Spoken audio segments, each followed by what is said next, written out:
Hey there, my name's Josie and you're listening to the Yoga Local podcast.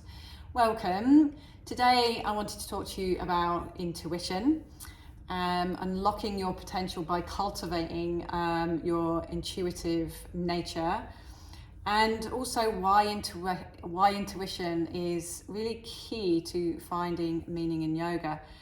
Now, intuition is often overlooked, and I think that is a product of our upbringing mostly.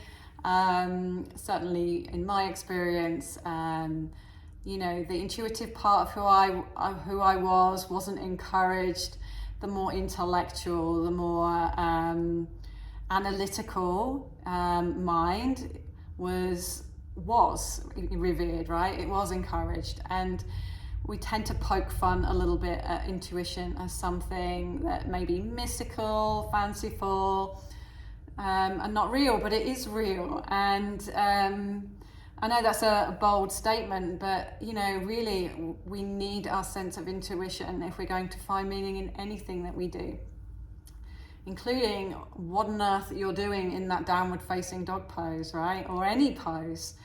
Like, why do we do what we do? So we might poke fun at intuition, but ultimately we need intuition to be able to become masters of our mind and direct our minds skillfully out of lower mind thinking, out of its lower tendencies, its lower energy vibrations, okay, and really start to up level and take it beyond those lower tendencies, beyond the ego mind, which is just trying to keep us operating in a sense of consistency, right? The ego doesn't like to be challenged, it likes to stay the same. So even though we might have an inkling, we might have that intuitive, like, is this right? Is this taking me where I want to go? The ego will convince you, no, this is right. This is what we've done. This is how we've always done it, right? So it can be tricky to overcome the ego, and but practices are there to help us. And like, if we can start to really cultivate our intuition, we can really hang that ego out to dry. We can pull it up. We'll notice when it's there and start to edge beyond the ego thinking, which leads us into more higher states of awareness, right? We can expand our thinking, we can take ourselves beyond what we think we already know, or what the ego at least thinks it already knows. We really need to be skilled and trust that intuition, because otherwise we're just going to stay hanging out in the desires of the ego, which are not particularly aspirational. They're more to keep us safe in the same old, and like, we deserve more than that, right? And again, intuitively, that we get a sense of that. We know that we can become more and be more and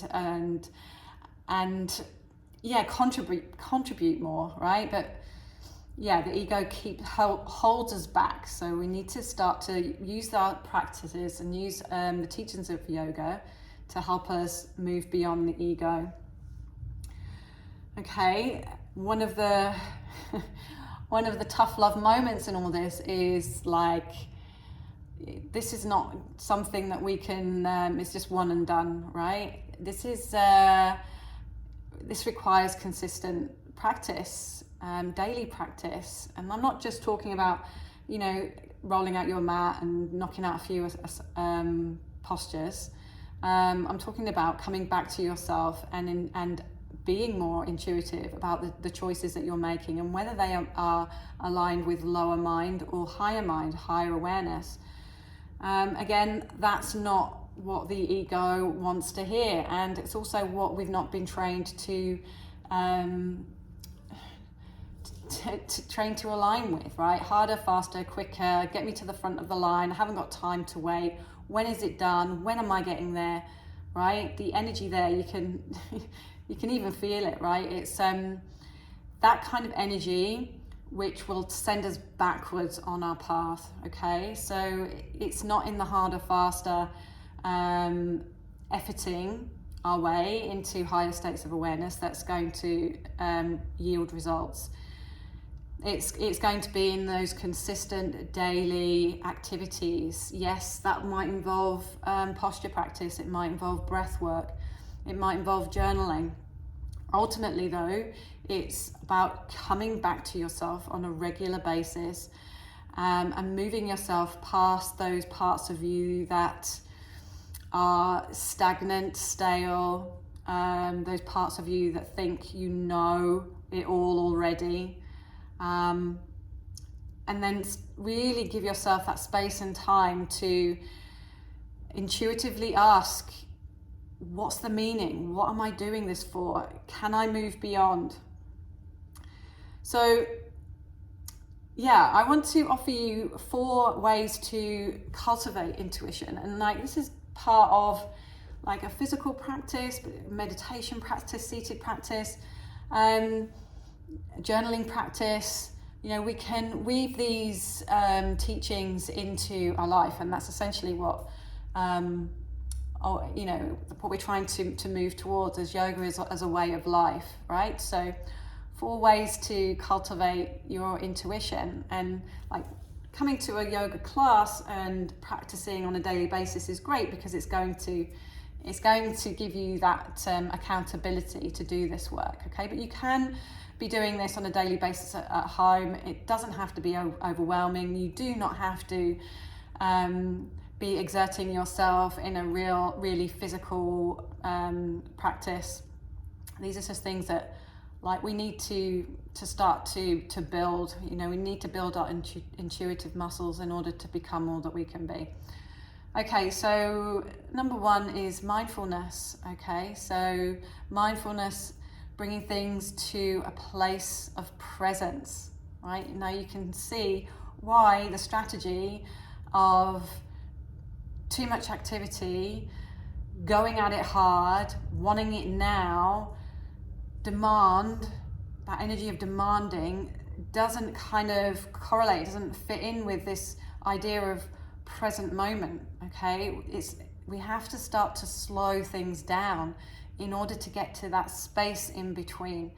And mindfulness is something that we can do whatever activity we're engaged in, whether it's our posture practice, our breath practice, if it's walking the kids to school, taking the dog for a walk, on the phone to your mum, how are you bringing in mindfulness? How are you bringing all of who you are into the moment and creating that clarity and stability?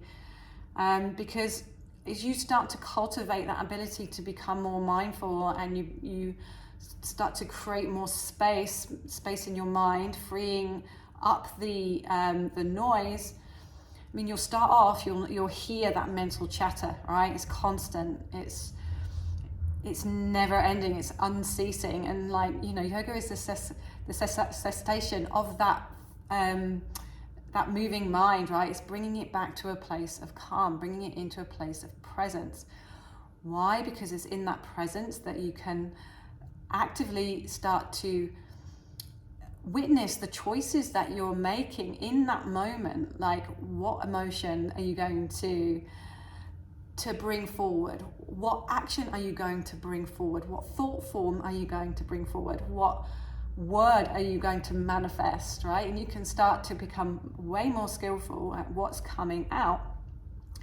And then if we've got that sense of space, we can also recognize whether or not we're leaning into something more from the ego, more from the lower mind, already formed, something we already know, or something that's more intuitive, more connected to our higher mind, right? Higher awareness, something that is more evolutionary for us and the situation that we're in.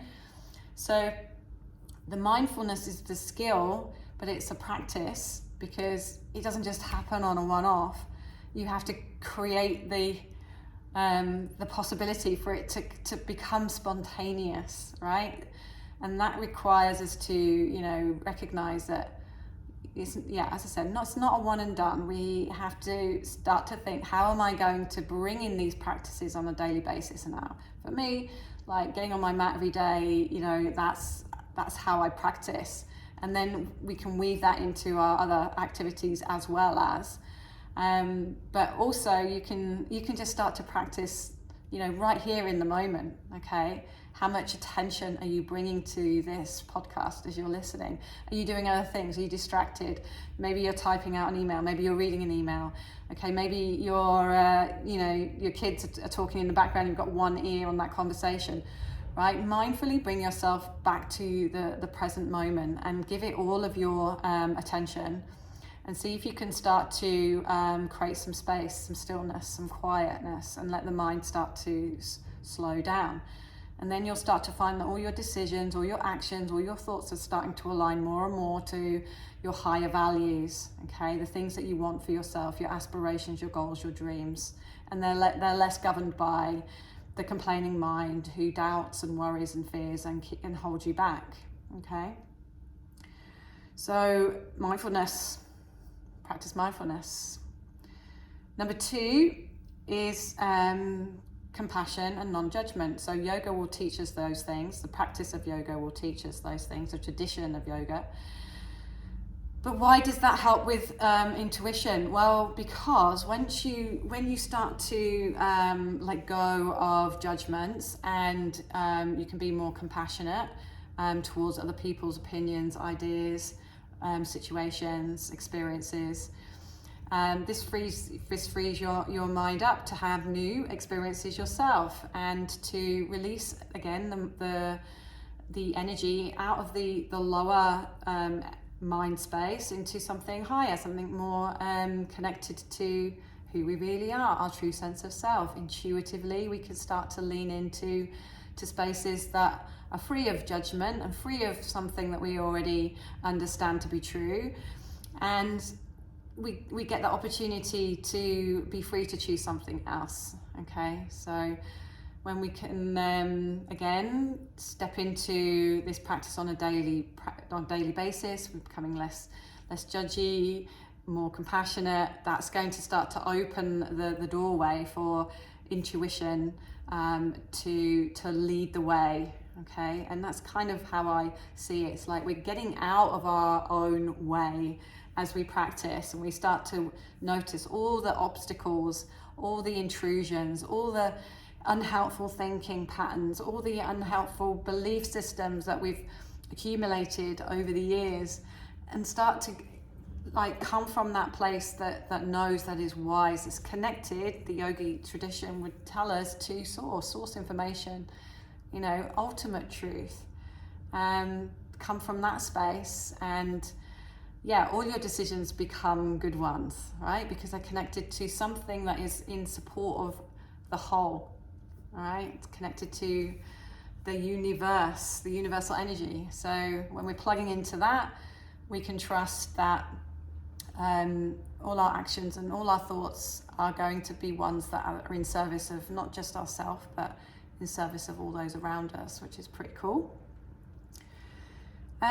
Number 3, listening to the feedbacks our bodies give us. So that will give us very, very helpful insights when we start to actually get on a mat and not just kind of expect it to perform. When we actually get on our mat to have a conversation with our bodies, witness its struggles, witness where its tightness, and listen to the feedback that the body gives us, and start to release some of the tension and the strain and the struggle. That is when we start to become more informed about what our body needs in terms of its health, in terms of our self-care. We're not just again, dropping into an ego sense of how to make ourselves feel better and stronger, conforming to some ideal that doesn't exist, but more intuitively just getting on your mat, giving yourself the time, creating that space, and then intuitively following a practice that will nurture rather than punish, right? I think a lot of the time our relationships with ourselves and our bodies has become a bit toxic. And intuitive, we know, we're our worst cheerleaders sometimes, and intuitively we know with some of the thoughts that we have about ourselves, is not it's not helpful. It's not going to get us to where we want to be. It's not going to help evolve us. It's going to keep us stuck. So yeah, listening to our bodies, becoming more intuitive about the feedback that the body is giving us and not overriding it, dismissing that feedback. I think it's really important. And then finally, the tip for cultivating your intuition is learning to trust the universe, the wisdom of the universe. Now that sounds a bit way out there, but again, notice how that might be something that that feeds the ego. Okay, intuitively, you may have this understanding that there's something bigger at play, you know, that's orchestrating this whole life experience. There's something more intelligent than you that's orchestrating, you know, every activity in your body, every thought in your mind. There's something bigger at play than just you, your individual sense of self. And we're connected to that. So when we can start to trust in that universal wisdom and not be so dependent on the small little expression of that whole, which is I, in our individualized sense of self, when we can expand our understanding and intuitively get a sense of being, and I like to think of this as being part of nature. That's how I get my head around it, because I think the universe just brings in, you know, ideas of, you know, planets and black holes and the whole cosmos. I think sometimes that's a little bit of a step too far, but just like being able to trust in something that's wiser, more intelligent, greater, that's orchestrating everything in existence. I don't think that's a big stretch, really. And then when we can allow ourselves to trust in that, we can allow ourselves to flow with that a little bit more freely. And then use that flow to guide us more intuitively into our most fulfilling, most purposeful life, intuitively working with life rather than constantly being at war and in struggle, you know. As I said, getting in our own way and creating blocks, creating obstacles to our success and our wellness and our journey into our full potential or our greatness. So 4 ways to activate your intuition. I hope those serve you. And I also want you to use that intuition now to think about your current yoga journey. You may just be starting, you may have been practicing for a while. Wherever you are, think about how you can intuitively assess the practice or the practices that you're currently working with and whether they are leading you forward, whether they are progressing you. Now, if you're completely new to yoga, you know, this can bring a certain amount of worry and concern, right? So how am I going to know if I'm choosing correctly? You know, you've not learned to trust those intuitive powers yet. So I have something that can help you get onto the yoga path without actually ever having to step into a studio space. It's a free pre-class starter kit. It's called No More Nerves, Confidence from Day One. There's a series of articles, audio files, video files, which I have created to help you take those first steps to understanding what a progressive practice is and some of the things that may help you to really step into yoga as a practice rather than as just a pure route to fitness. Okay, so hopefully intuitively, you know that that makes more sense, right? The trade-off of just fitness over something that can really up-level your life, can transform how you think about everything, to the point where you can start to really find that meaning that will move you towards more purposeful living, better relationships with your family, maybe making better choices around your career. You know, everything starts to up level when you start to operate from, you know, like a higher sense of awareness, a higher sense of self, when you're going with the flow of the universe, baby, right? So anyway, you can get that link. It'll be in the show notes, and in the blog that accompanies this podcast. So that's it for now. If you've got questions, I'd love for you to ask them in the comments, or you can email me, josie@yogalocal.co.uk. Also, if you do download that app, that'll take you into our community app, where you can chat, you can obviously download those videos and audios, but also you can just start to get involved in our community, and just like gently work yourself towards that dedicated daily practice that I talked about earlier. All right, I'll leave you with that. Take care, guys. Bye for now.